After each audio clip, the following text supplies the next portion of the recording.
हा व्हिडिओ जो व्यक्ती शेवटपर्यंत पाहील, डिटेलमध्ये कोणतीही गोष्ट स्किप न करता पाहील, त्या व्यक्तीलाच कळेल की यावर्षी एम-एच-टी, सी-ई-टी, पी-सी-एम असो, पी-सी-बी असो, त्या ज्या काही प्रोव्हिजनल मेरिट लिस्ट येणार आहेत, फायनल मेरिट लिस्ट येणार आहे, त्यामध्ये ड्रास्टिक चेंजेस, अचानक खूप मोठे बदल कशा रीतीने घडवून येणार आहेत. एम-एच-टी, सी-ई-टी दिलेल्या प्रत्येक विद्यार्थ्यासाठी, त्यांच्या पालकांसाठी हा व्हिडिओ जो आहे तो खूपच महत्त्वाचा ठरणार आहे. कारण असे व्हिडिओ तुम्हाला दुसऱ्या चॅनलवर पाहायला मिळणार नाहीत. म्हणून जर तुम्ही या चॅनलला सबस्क्राईब केलं नसेल तर प्लीज माझी रिक्वेस्ट आहे, या चॅनलला सबस्क्राईब करा आणि बेल नोटिफिकेशन आयकॉन ऑलवर प्रेस करायला विसरू नका, जेणेकरून मी जेव्हा व्हिडिओज अपलोड करेन तेव्हा त्याचं नोटिफिकेशन जे आहे ते तुमच्यापर्यंत पोहोचेल. जर तुम्हाला माझी पर्सनल बॅच जॉईन करायची असेल, पर्सनल काउन्सिलिंग बॅच, पहा पर्सनल काउन्सिलिंग बॅचमध्ये मी कॅप 1, कॅप 2, कॅप 3, कॅप 4 या सर्व कॅप राऊंडच्या परफेक्ट कॉलेज लिस्ट बनवून देण्याचा प्रयत्न करत असतो. विद्यार्थ्यांच्या पर्सेंटाईलनुसार, त्यांच्या फायनल मेरिट लिस्ट रँकनुसार, त्यांच्या कॅटेगरीनुसार, जेणेकरून त्या विद्यार्थ्यांना एक बेस्ट कॉलेज मिळेल. पहा, माझा जो कॉन्टॅक्ट नंबर आहे तो आहे 9673-420-413 आणि काउन्सिलिंग फी आहे 1999 ही फी आहे. पहा, मी खूप वर्षापासून काउन्सिलिंग करतो या फील्डमध्ये. मी 2002 पासून आहे. जर तुम्हाला हे बुकलेट माहीत असेल, कदाचित तुम्हाला हे माहीत नसणार, या बुकलेटवर 2014-15 ही डेट आहे. अगोदर सी-ई-टी सेल अशा प्रकारचे बुकलेट्स स्टुडंट्सना प्रोव्हाइड करत होती. आता जे ब्राउचर आहेत ते सॉफ्ट कॉपी फॉर्मॅटमध्येच प्रोव्हाइड केले जातात, जे ब्राउचर सी-ई-टी सेलच्या वेबसाईटवर अवेलेबल आहे. ओके. आता तुम्ही रजिस्ट्रेशन जे केलेलं आहे ते रजिस्ट्रेशन केल्यानंतर तुम्हाला ॲक्नॉलेजमेंट मिळालं असेल. त्याची प्रिंट जी आहे ती तुमच्याजवळ असेल. त्या प्रिंटमध्ये तुम्हाला सर्व डिटेल्स जे आहेत हे क्रॉस चेक करायचे आहेत की ते डिटेल्स परफेक्ट आहेत की नाहीत. कारण या डिटेल्स ज्या आहेत त्या खूप महत्त्वाच्या आहेत. ओके. म्हणून तुम्ही हे डिटेल्स जे आहेत ते क्रॉस चेक केले पाहिजेत असं मला वाटतंय. ओके. नेक्स्ट, सी-ई-टी सेलच्या वेबसाईटवर 2 नोटिसेस ज्या आहेत त्या आलेल्या. जेव्हा फर्स्ट अटेम्प्टचा रिझल्ट लागला आणि सेकंड अटेम्प्टचा रिझल्ट लागला, त्यानंतर या नोटिसेस आलेल्या समरीच्या स्वरूपात.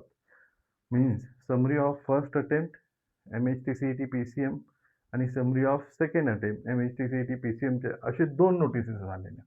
त्यामध्ये त्यांनी काय मेन्शन केलेलं हे पहा. हे जे नोटिफिकेशन आलेलं हे 16 जूनला आलेलं आहे. मीन्स फर्स्ट अटेम्प्टचा रिझल्ट लागल्यानंतर आलेला आहे. हो, हो. थांबा जरा. म्हणजे मला माहीत आहे, की तुम्हालाही माहीत आहे सर्व, की फर्स्ट अटेम्प्टचा रिझल्ट लागला, सेकंड अटेम्प्टचा रिझल्ट लागला. पुढे काय, पुढे काय? वेट, जरा थांबा. आता इथे फर्स्ट अटेम्प्टमध्ये चेक करा. इथे 4,54,000 स्टुडंट, एक्झॅक्ट 454,069 एवढ्या स्टुडंटनी ती एक्झाम दिलेली आहे. बरोबर? आता या एक्झाम दिलेल्या स्टुडंट्सपैकी किती स्टुडंट्सना 100 पर्सेंटाईल आलेला आहे?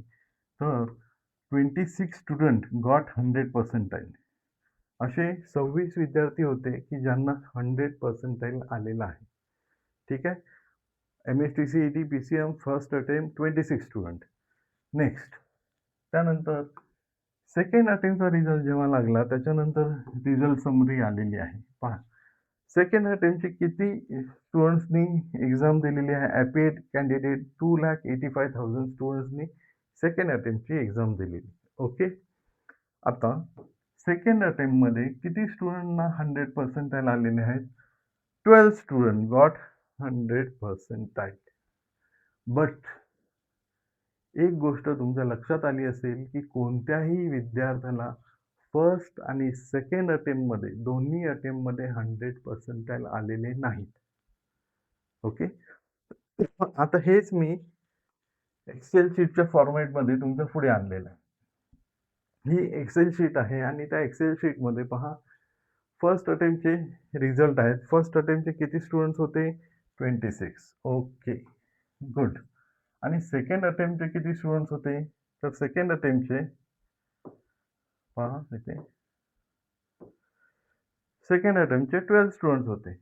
आता जेव्हा प्रोव्हिजनल मेरिट लिस्ट तयार होणार किंवा फायनल मेरिट लिस्ट तयार होणार, तेव्हा फर्स्ट अटेम्प्ट आणि सेकंड अटेम्प्ट या दोन्ही अटेम्प्टचे जे स्टुडंट्स आहेत, सेम पर्सेंटाइल असणारे, ते स्टुडंट्स मेरिट लिस्टमध्ये कशा रीतीने मर्ज होणार. ओके. फर्स्ट अटेम्प्ट आणि सेकंड अटेम्प्टचा जो रिझल्ट आहे, त्या अटेम्प्ट्समध्ये जे सेम पर्सेंटाइल असलेले स्टुडंट्स आहेत, त्यांचे रिझल्ट मेरिट लिस्टमध्ये एकत्रितपणे येणार आहेत, प्रोव्हिजनल मेरिट लिस्टमध्ये. आता सपोज की फर्स्ट अटेम्प्टचे 26 स्टुडंट 100 पर्सेंटाइल मिळालेले आणि सेकंड अटेम्प्टचे 12 स्टुडंट 100 पर्सेंटाइल मिळाले. या सर्वांनीच अप्लाय केला, रजिस्टर केलं कॅप राउंडसाठी. तर मेरिट लिस्ट कशी तयार होते? तर मेरिट लिस्ट कशी तयार होऊ शकते? तर अशा रीतीने तयार होऊ शकते. पहा.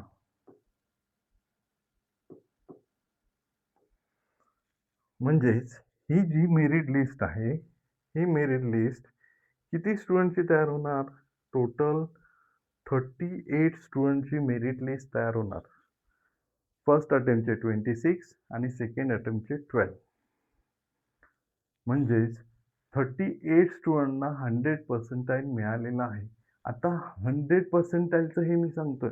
मला माहीत आहे, तुम्हाला कदाचित ते 100 पर्सेंटाइल मिळाले नसतील. पण हेच जे आहे ते तुमच्या पर्सेंटाइलला सुद्धा होणार आहे. म्हणजेच कॉम्पिटिशन जी आहे, ती कॉम्पिटिशन कोणत्या विद्यार्थ्यांसाठी वाढणार आहे? तर ज्या विद्यार्थ्यांनी 80 पर्सेंटाइल टू 99 पर्सेंटाइल हा जो स्कोर केलेला आहे, त्या विद्यार्थ्यांसाठी कॉम्पिटिशन वाढणार आहे. तर ही कॉम्पिटिशन का वाढणार आहे? समजा फर्स्ट अटेम्प्टचा मी पेपर दिला. मग काही विद्यार्थ्यांनी सेकंड अटेम्प्टसाठी खूप मेहनत घेतली आणि त्यांनी चांगले पर्सेंटाइल काढलेले आहेत. ते विद्यार्थी आता फर्स्ट अटेम्प्टमध्ये त्यांचा कमी स्कोर असल्यामुळे सेकंड अटेम्प्टचा रिझल्ट जो आहे तो बेस्ट काउंट होईल. कारण यावर्षी सीईटी सेलने कोणता रूल ठेवलेला आहे? Best of the two. दोन्ही अटेम्प्टपैकी जो बेस्ट रिझल्ट असेल, तोच तुमच्या प्रोव्हिजनल मेरिट लिस्ट किंवा फायनल मेरिट लिस्ट तयार करण्यासाठी वापरला जाणार आहे. म्हणजे जर 100 पर्सेंटाइलसाठी फर्स्ट अटेम्प्टचे 26, सेकंड अटेम्प्टचे 12 स्टुडंट असे मर्ज होतील. त्याचप्रमाणे जसं 100 पर्सेंटाइलसाठी झालेलं आहे, तसंच 99.99, 99.98, 99.97, 99.96 अशा पर्सेंटाइलसाठी ते होणार. आता ही कॉम्पिटिशन जी आहे, ती कशामुळे वाढणार आहे? ज्या स्टुडंटना सेकंड अटेम्प्टमध्ये चांगले पर्सेंटाइल मिळालेले आहेत. म्हणजे ते स्टुडंट रिस्पॉन्सिबल आहेत असं मी कन्सिडर करत नाही. पण त्या स्टुडंटनी मेहनत केलेली आहे आणि त्या मेहनतीचं फळ त्यांना सेकंड अटेम्प्टमध्ये मिळालेलं आहे. बरोबर? आता जेव्हा मेरिट लिस्ट तयार होणार, जर 100 पर्सेंटाइलच्या ऑल स्टुडंटनी अप्लाय केलं तर 38 स्टुडंट्स आहेत. फर्स्ट आणि सेकंड अटेम्प्टचे मिळून. मग असंच जर 99.99, 99.98, 99.97 अशा पर्सेंटाइलसाठी up to 80 percentile.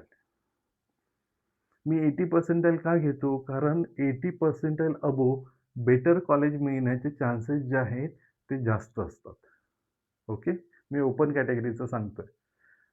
Other reserve कॅटेगरीजसाठी जर तुम्हाला पर्सेंटाइल 60-70 पर्सेंटाइल असेल, तरीही तुम्ही चांगल्या कॉलेजसाठी प्रयत्न करू शकता. ठीक आहे. आता यावर्षी आता 2024 मध्ये जर पाहिलं तर एम-एस-टी सी-ई-टी दिलेले विद्यार्थी किती होते? 2,95,000 आणि किती विद्यार्थ्यांनी रजिस्ट्रेशन केलेलं? तर 1,79,631 स्टुडंटनी रजिस्ट्रेशन केलेलं. 2025 मध्ये 4,22,666 स्टुडंटनी एम-एस-टी सी-ई-टी पी-सी-एमची एक्झाम दिलेली. अटेम्प्ट एकच होता. 2,03,766 स्टुडंटचं नाव जे आहे ते मेरिट लिस्टमध्ये आलेलं. ओके. आता यावर्षी किती विद्यार्थ्यांनी फर्स्ट अटेम्प्टची एक्झाम दिलेली आहे? तर 4,54,069. मी फर्स्ट अटेम्प्टचेच रिझल्ट स्टुडंट का घेतलेले आहेत? तर फर्स्ट अटेम्प्टचे स्टुडंट जे आहेत ते जास्त होते. 4,54,069 आणि यापैकी काही विद्यार्थ्यांनी सेकंड अटेम्प्ट दिलेला नाही. ओके. म्हणजे सेकंड अटेम्प्टसाठी विद्यार्थी जे एक्झाम दिलेले आहेत, त्यांनी फर्स्ट अटेम्प्ट दिलेला आहे आणि त्यानंतर त्यांनी सेकंड अटेम्प्ट दिलेला आहे. सेकंड अटेम्प्टसाठी असे स्पेशल विद्यार्थी त्यांचं रजिस्ट्रेशन झालं नव्हतं. ओके. आता एक गोष्ट लक्षात घ्या, की जर गेल्या वर्षी 4,22,000 स्टुडंटपैकी 2,03,766 या एवढ्या स्टुडंटनी रजिस्ट्रेशन केलेलं, तर 4,54,000 पैकी किती स्टुडंट करू शकतात? तर माझं एस्टिमेशन आहे, हा माझा अंदाज आहे, की 2,13,200 टू 2,24,750 एवढे स्टुडंट यावेळी कॅप राउंड रजिस्ट्रेशनमध्ये आपल्याला फायनल मेरिट लिस्टमध्ये दिसतील. आता हा माझा अंदाज जर चुकला, म्हणजे याच्यापेक्षा कमी आलं, तर स्टुडंटचा खूपच फायदा होणार आहे. पण यापेक्षा जर जास्त गेला, तर कट ऑफ ड्रास्टिकली वाढणार आहे. कारण इथे जर हा आकडा 2,24,750 पेक्षा जास्त जर गेला, तर अनेक विद्यार्थी खूप टफ कॉम्पिटिशन होणार बेटर कॉलेज मिळवण्यासाठी. आणि त्या टफ कॉम्पिटिशनमध्ये काय होणार आहे, कॉलेजचे जे कट ऑफ आहेत, ते अचानक वाढणार आहे.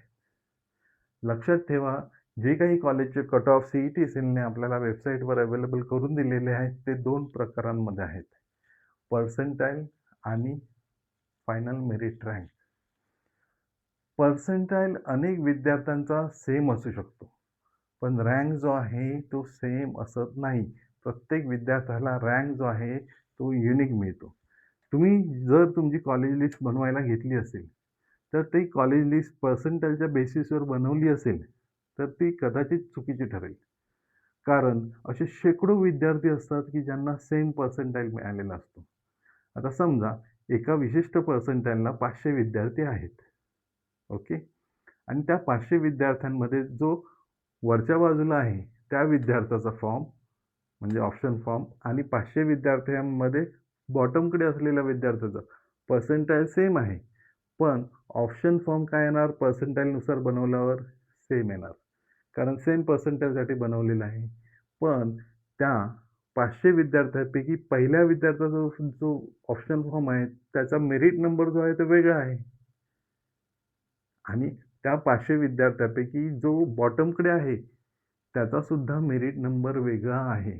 म्हणून सेम पर्सेंटाईल असला तरीही जर तुम्ही पर्सेंटाईलच्या बेसिसवर ऑप्शन फॉर्म भरणार असाल, तर ते चुकीचं होईल.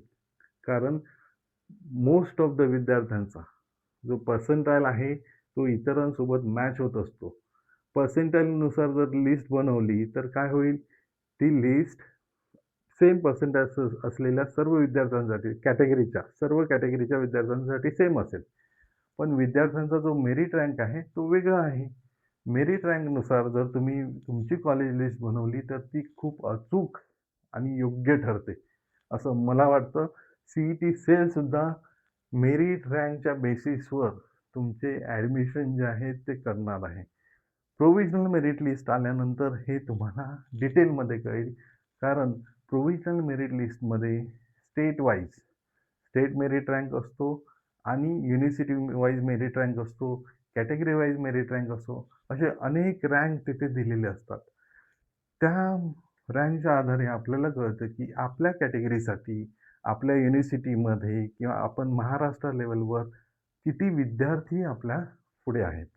म्हणून कॉलेज लिस्ट बनवत असताना जो मेरिट रँक तुम्हाला मिळालेला आहे, त्याच्या बेसिसवर तुम्ही जर कॉलेज लिस्ट बनवली, तर ती कॉलेज लिस्ट खूप अचूक ठरेल. आत्ता तुम्ही कॉलेज लिस्ट बनवत असताना कॉलेजची नावं टाकताय, बरोबर? कॉलेजमध्ये कोणकोणते कोर्सेस आहेत ते यूज करताय. पण ही कॉलेज लिस्ट मोर परफेक्शनकडे कधी जाईल? जेव्हा प्रोव्हिजनल मेरिट लिस्ट रँक किंवा फायनल मेरिट लिस्ट रँक येईल.